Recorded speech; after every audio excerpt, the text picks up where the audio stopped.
UP में अमरोहा के बामनखेड़ी गांव में जो हुआ उसके बारे में सोचकर आज भी लोगों की रूह कांप जाती है।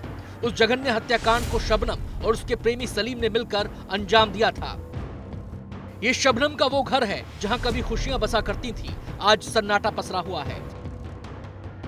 घर के कुछ कोनों में आज भी खून के निशान देखे जा सकते हैं। शबनम के गांव वाले उसके गुनाह के बारे में बात करके आज भी कांप जाते हैं। शबनम की फांसी पर न केवल देश की सबसे बड़ी अदालत ने मोहर लगाई है, बल्कि राष्ट्रपति के दरवाजे से भी उसे खाली हाथ लौटना पड़ा है। शबनम के गांव वाले हों या फिर उसके घर वाले, सब एक ही सुर में कहते हैं कि उसको अपने किए की सजा मिल रही है। जिन घर वालों का कत्ल शबनम और उसके आशिक ने मिलकर किया, उसके साथ अब इंसाफ की घड़ी आ गई है। पता दौलत के चक्कर में जने क्या करा इसने, इसके जने कैसा इश्क था इसका, दुनिया कर रही है, कोई भग जाती कुछ भी ना होता, सब एक हो जा। क्या नाम है, इसने तो यही सोचा कि मैं दौलत की मालिक भी हो जाऊंगी और क्या नाम है खसम भी मिल जाएगा मुझे। तो जिस तरीके से फांसी की इसकी तारीख की नहीं एक समझ, हमें तो खुश हैं, हम तो बहुत ज्यादा। आप क्या कहना चाहेंगे जो सरकार ने जो है इसकी फांसी की अच्छा करा, अच्छा करा, दिल खुश है हमारा इसमें। फांसी होने से फांसी होनी चाहिए, जैसा करा वैसे भरा। कितना समय हो गया इसको? 13 साल हो गए।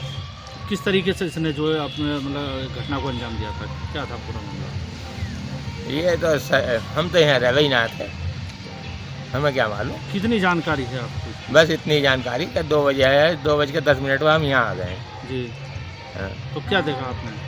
सब कटे हुए देखे, बच्चे का टाँटवा लगा हुआ देखा, दरोगा ने उठा भी लिया, उनका बच्चा जिंदा। शबनम ने कितने जनों को मर्डर करा था? 7 का।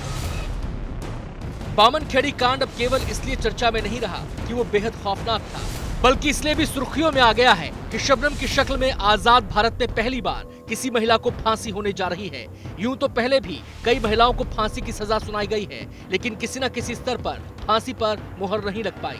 लेकिन इस बार ऐसा नहीं हो रहा। यहाँ से हाई कोर्ट अपील कराया गया था, जो वहाँ से 2 साल के बाद उनकी अपील खारिज हो गई थी और उन हाई कोर्ट ने वो अपील खारिज करके इनका जो डेथ सेंटेंस है वो कंफर्म कर दिया था। उसके बाद सुप्रीम कोर्ट याचिका डाली गई थी, सुप्रीम कोर्ट ने भी इनकी याचिका खारिज कर दी। फिर राष्ट्रपति पे गए थे ये लोग, तो राष्ट्रपति ने याचिका को खारिज कर दिया। तो इस वजह से इनको जो है फांसी का जो हुक्म है वो हुआ रखा है। आज हम आपको बताएंगे बामनखेड़ी हत्याकांड की पूरी कहानी। शबनम ने अपने ही परिवार के लोगों को मौत के घाट क्यों उतार दिया, ये भी आपको बताएंगे। शबनम का बेटा क्या गुहरात, 7 लोगों का कत्ल। शबनम और सलीम के बीच प्रेम संबंध थे। शबनम सूफी परिवार की थी, उनके परिवार के पास काफी जमीन थी। वहीं सलीम 5वीं फेल था और पेशे से एक मजदूर, इसलिए दोनों के संबंध को लेकर परिजन विरोध कर रहे थे। इस विरोध के कारण शबनम के सिर पर खून सवार हो गया और उसने प्रेमी सलीम के साथ मिलकर 15 अप्रैल 2008 को 7 लोगों को मौत के घाट उतार दिया। शबनम ने अपने माता पिता, 2 भाई, भाभी, मौसी की लड़की, भतीजे की कुल्हाड़ी से काटकर हत्या कर दी। शबनम के चाचा की जुबानी सुनिए जो खौफनाक मंजर उन्होंने देखा। बामनखेड़ी कांड की गुनहगार शबनम के डेथ वारंट पर कभी भी हस्ताक्षर हो सकते हैं। जल्द ही अपराधी शबनम को मथुरा जिला जेल में फांसी पर लटकाया जा सकता है। लेकिन इस दरमियान शबनम के बेटे ने देश के राष्ट्रपति रामनाथ कोविंद से अपनी मां की फांसी की सजा को माफ करने की मांग की है। इस मासूम के हाथ में इस तख्ती को देखिए। इस तख्ती पर इस मासूम ने अंग्रेजी और हिंदी में राष्ट्रपति से अपील की है। ये बच्चा अपील कर रहा है कि उसकी मां शबनम को माफ कर दिया जाए। ये मासूम नहीं जानता कि उसकी मां ने कितना जघन्य अपराध किया है। 3 दिसंबर 2008 को शबनम ने मुरादाबाद की जेल में एक बच्चे को जन्म दिया था, जिसे बुलंदशहर के दंपत्ति ने गोद लिया हुआ है। शबनम का बेटा 6 साल से ज्यादा समय तक शबनम के साथ रहा। बाल कल्याण समिति की सिफारिश पर 30 जुलाई 2015 को उसे बुलंदशहर के इस दंपत्ति को सौंप दिया गया। खबर है कि कुछ दिन पहले शबनम से उसके बच्चे को मिलवाने के लिए दंपत्ति उसको जेल ले गए थे, जहां शबनम बच्चे से लिपटकर रोती रही।